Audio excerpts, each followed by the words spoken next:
Presidente, Federico Lamont, Radio Cañón. Preguntarle acerca de por qué el temor al marxismo, al comunismo. Usted y servidor fuimos estudiantes de la Facultad de Ciencias Políticas de la UNAM.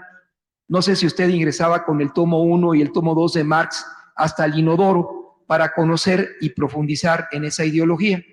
Le pregunto a usted, en una definición ante la historia, ¿cuál es la ideología del presidente López Obrador? Basado en los capítulos que usted y su servidor vivimos en cada generación en la Facultad de Ciencias Políticas y Sociales de nuestra máxima casa de estudios, por un lado. Y por el otro lado, señor presidente, con relación a los eventos que se vienen en Michoacán recientemente, ¿no cree que sería una oportunidad para usted, en lugar de pensar que Cherán, un municipio autónomo, nos dé una muestra de cómo se puede enfrentar al crimen organizado? Porque ahí usted lo sabe desde 2011, pues ya no arrasan con su riqueza forestal. La población, los grupos originales, lograron contener al crimen organizado. ¿No sería oportuno que usted consultara con ellos, usted visitara Cherán, llevara a la Guardia Nacional y la gente de Cherán y sus comuneros nos dieran una explicación de cómo sí es posible contener a esos grupos, sin etiquetas partidistas, sin ideologías? Señor presidente, creo que llegó la hora de reconsiderar, desde mi punto de vista, lo que ocurre en Michoacán a partir de la experiencia de Cherán y, desde luego, una definición ideológica del presidente López Obrador ante su compañero de la Facultad de Ciencias Políticas y seguramente quienes nos escuchan y le ven de la Facultad de Ciencias Políticas de la UNAM. ¿Por qué temer al marxismo? Usted leyó a Marx y su servidor también leímos a Marx en su momento en la Facultad de Ciencias Políticas, señor presidente, como primer planteamiento. Bueno, yo soy egresado de la Facultad de Ciencias Políticas y se estudian pues todas las corrientes del pensamiento, desde luego el marxismo. Yo leí textos vinculados con el marxismo, ciencia política. Hablaba yo hace unos días de cómo en el primer semestre de ciencia política, con el maestro Raúl Olmedo, que también daba seminario del Capital de Carlos Marx, analizamos en ese entonces la situación de Chile. Estábamos hablando de 1973, como en estas fechas, antes, lamentablemente, del golpe, y con el apoyo de un libro de Lenin que se llama El Estado y la Revolución, en un análisis colectivo con la guía del maestro, llegamos a la conclusión muy dolorosa de que era muy posible un golpe de Estado en Chile, lo cual desgraciadamente se presentó unos días después. El día 11 de septiembre de 1973 se van a cumplir 50 años, por eso voy a viajar a Chile la semana próxima. Bueno, nosotros tuvimos la posibilidad de tener todos esos elementos teóricos, ¿no? Como leí también mucho sobre la historia de México. Recomendaría yo, por ejemplo, a los estudiantes, a los jóvenes, que entre otros textos conocieran los 10 tomos de la historia moderna de México que escribió o dirigió, coordinó el maestro Daniel Cosío Villegas.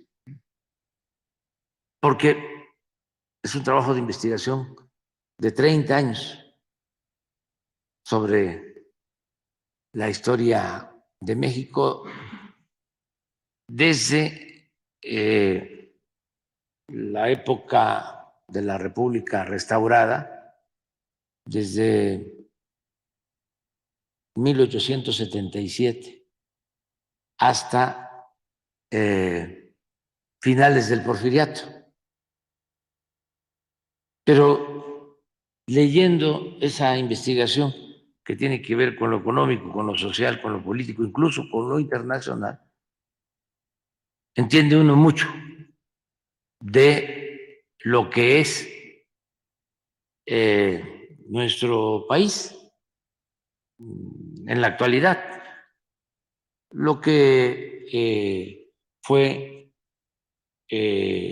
la sociedad política durante el juarismo, el autoritarismo porfirista y después, desde luego, la revolución en su fase inicial, sus precursores, sus ideales, la lucha contra la opresión, contra la esclavitud que existía en la época de Porfirio Díaz, porque también existe la idea de que la esclavitud fue abolida en 1810 y no, Miguel Hidalgo proclamó la abolición de la esclavitud. Nada más que la esclavitud no desapareció, se mantuvo un siglo más. Es hasta 1914, 1915 que es abolida la esclavitud, porque en las haciendas habían peones esclavizados. O sea, la estructura de dominación colonial no se modificó en lo fundamental ni con la independencia política de México. Logramos ser un país independiente, pero la estructura económica y social se mantuvo casi intacta. El primer movimiento transformador de fondo social fue la Revolución Mexicana. Entonces, si me dices, ¿qué ideología tengo? Te digo, yo soy humanista mexicano. Yo me inspiro en la grandeza cultural de México. Yo creo que nosotros somos herederos de grandes civilizaciones que no nos trajeron la civilización los europeos, que nosotros heredamos costumbres, tradiciones, organización social, que vienen de lejos, de miles de años atrás, desde la cultura madre, desde la cultura olmeca, 6.000, 8.000 años antes de Cristo. Y así la cultura teotihuacana, y así la cultura tolteca, y la cultura maya, y la cultura zapoteca, y somos herederos de eso. Porque eso no desapareció con la invasión europea. Eso se mantiene hasta nuestros días. Gracias a esas culturas, nosotros, los mexicanos, podemos resistir, como ha sucedido, muchas calamidades. Nos han salvado nuestras culturas. Por ejemplo, en la época prehispánica, antes de la llegada de los europeos, no había esclavitud. Aún cuando aparecen en los murales de Bonampak esclavos, tiene que ver con la guerra.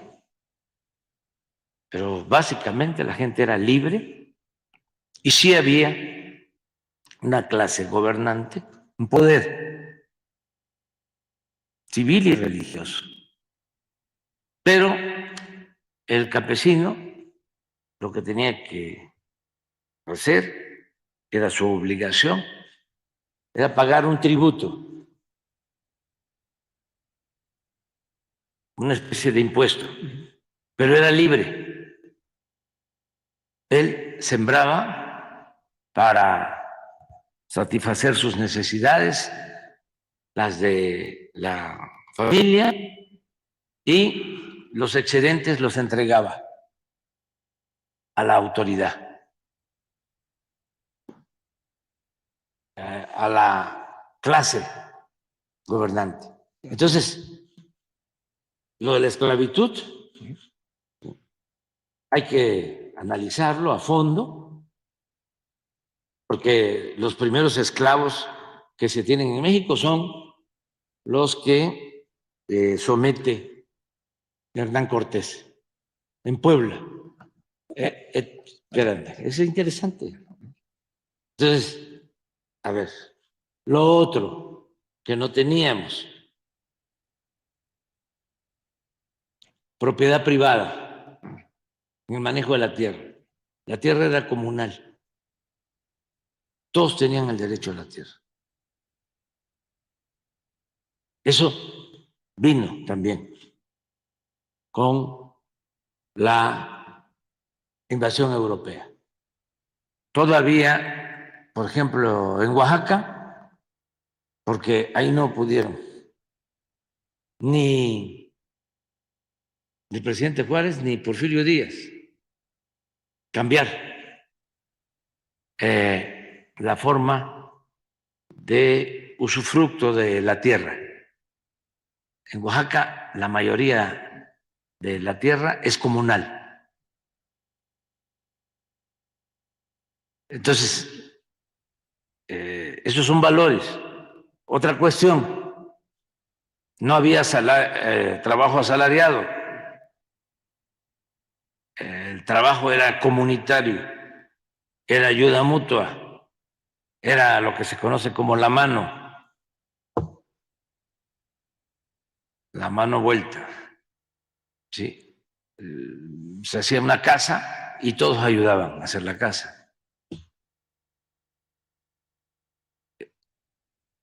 ¿Qué otra cosa? La corrupción. ¿De dónde vino la ambición por el oro?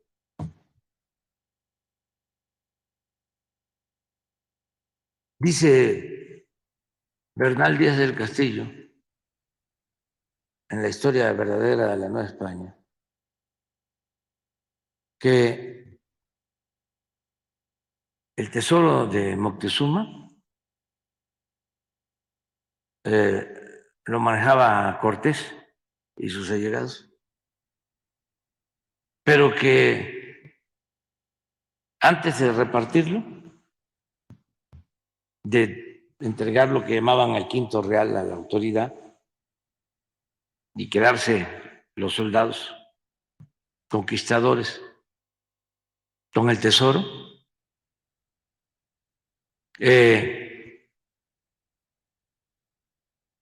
cada vez era menos. O sea, se lo robaban los encargados de custodiarlo. Y dice el mismo Bernal que cuando lo repartieron les tocó muy poco, porque ya se lo habían robado. como se diría coloquialmente, ya se lo habían clavado los de arriba. Entonces, nosotros tenemos, por ejemplo, los mexicanos, una gran reserva de valores culturales, morales, espirituales, que vienen de lejos, que vienen desde la época prehispánica. Por ejemplo, hasta hace relativamente poco no se conocía ni siquiera la palabra robo en algunas comunidades de México. Se sembraba el maíz y se guardaba en trojes en la misma milpa y nadie se robaba el maíz porque era el trabajo, era el esfuerzo de otros. La corrupción tiene que ver con arriba, con los ambiciosos, pero no es, como dijo un gobernante hace relativamente poco, que la corrupción era parte de la cultura del pueblo de México. No. La mayor riqueza de México y de su pueblo es la honestidad. La mayor riqueza de México es la honestidad de su pueblo. Entonces, en eso creo. Bueno, pero eso es una parte. Y lo otro es que yo creo en las enseñanzas de Hidalgo. Es un personaje excepcional. Pues como dije, es el primero en proclamar la abolición de la esclavitud. Por eso los oligarcas de entonces, con saña, no solo lo asesinan, le cortan la cabeza y le exhiben 10 años en la plaza principal de Guanajuato, al padre de nuestra patria, como escarmiento por haberse atrevido a proclamar la abolición de la esclavitud. ¿En dónde va uno a encontrar a un dirigente así? ¿En qué parte del mundo? ¿Para qué buscar en otras partes a dirigentes o ejemplos de luchadores sociales si los tenemos en nuestro país? Entonces, ¿de quién me guío? ¿Quién me inspira? Hidalgo. ¿Quién me inspira? Morelos. Aquí me llevaría muchísimo tiempo hablando de lo que hizo Morelos, un estadista. Nada más recordemos y recordemos cuando le dicta Andrés Quintana Roo los sentimientos de la nación. Andrés Quintana Roo era abogado. Decía, usted, señor, que es un nombre de letras, ponga, escriba, que se modere la indigencia y la opulencia, pero póngalo bien, escríbalo bien, con buen estilo, porque usted es una gente muy preparada. No, señor, le decía Andrés Quintana Roo. Así lo voy a poner, como usted lo está dictando. Ponga, fíjense, que se eleve el salario del peón. Pídanle a un economista ahora que en una frase exprese que deben mejorar los salarios de los trabajadores, que se eleve el salario del peón, que se eduque al hijo del campesino y al hijo del barretero El barretero es el trabajador minero en aquellos tiempos. El minero. Decía Morelos, que se eduque al hijo del campesino y al hijo del barretero igual que al hijo del más rico hacendado. Pídanle a un pedagogo, aquí a Gilberto Guevara Nieva, a Aguilar Camín, no, al que cooptó Salinas, que era un hombre progresista y se volvió muy reaccionario. ¿Cómo se llama? Tiene mucha influencia en economía, en la UNAM. Rolando Cordera. Campos. ¿Sí? Pídanle a Cosío que les defina qué es la justicia. Al exministro Cosío, reaccionario, conservador, hipócrita. Decía Morelos que existan tribunales, haya tribunales que defiendan al débil de los abusos que comete el fuerte. Eso fue lo que hizo Cosío, y eso es lo que hacen los ministros. ¿Protegen al débil de los abusos que comete el fuerte?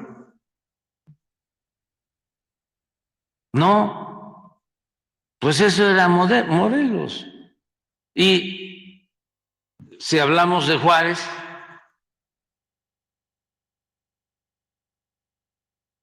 tantas cosas, tantas enseñanzas de Juárez, sobre todo su perseverancia, nunca perder la fe en la causa que defendía. Y Madero, apóstol de la democracia, y Villa, y Zapata, y el general Lázaro Cárdenas. Entonces me dices, ¿cuál es mi pensamiento? ¿En qué me inspiro? Pues en lo que yo llamo humanismo mexicano. ¿Qué es todo esto? Claro, me sirve el conocimiento de las ideas políticas universales, pero Martí decía que se injerten nuestras patrias con lo mejor del mundo. Injertemos a México con lo mejor del mundo, de las ideas del mundo, pero que el tronco siempre sea el nuestro.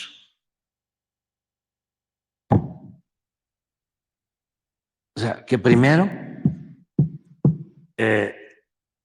conozcamos nuestro pasado, nuestra historia. Y nosotros tenemos que sentirnos muy orgullosos, los mexicanos, porque es un pasado glorioso el nuestro. Y todos los pueblos tienen estos pasados y tienen próceres extraordinarios, pero nosotros tenemos en México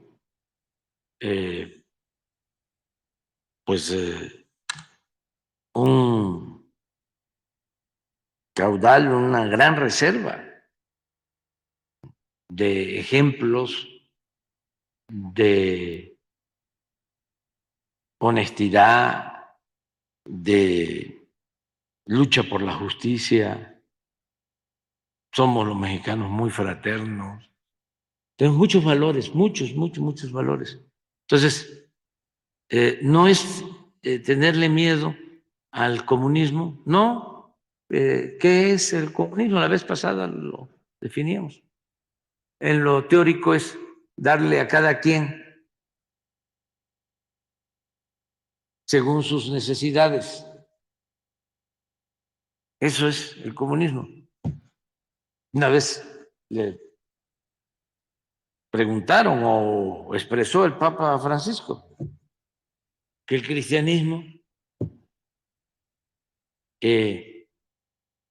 tenía que ver con el humanismo o que no era comunismo el buscar ayudar a los desposeídos.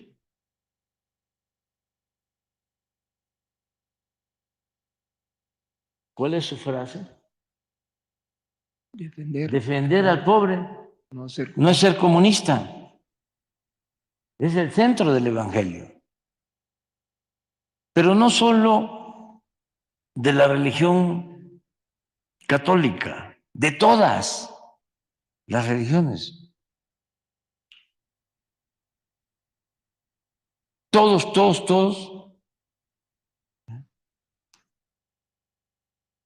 Las religiones cristianas, pues tienen como centro el amor al prójimo, pero también otras religiones, incluso desde antes de Jesús Cristo, los griegos ya hablaban de la necesidad de ser humanos y de la justicia. Socialismo en cuanto a su definición es darle a cada quien según su trabajo.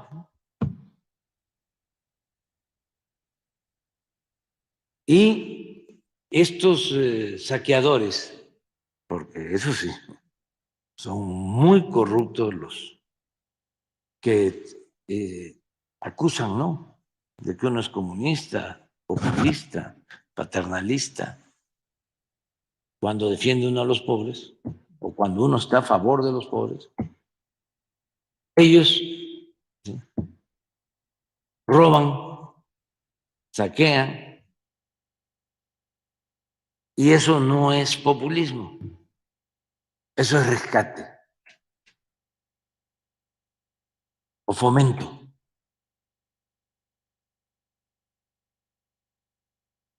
Entonces, si ayudar a los pobres es ser populista, que me apunten en la lista. Señor presidente, finalmente, en retrospectiva,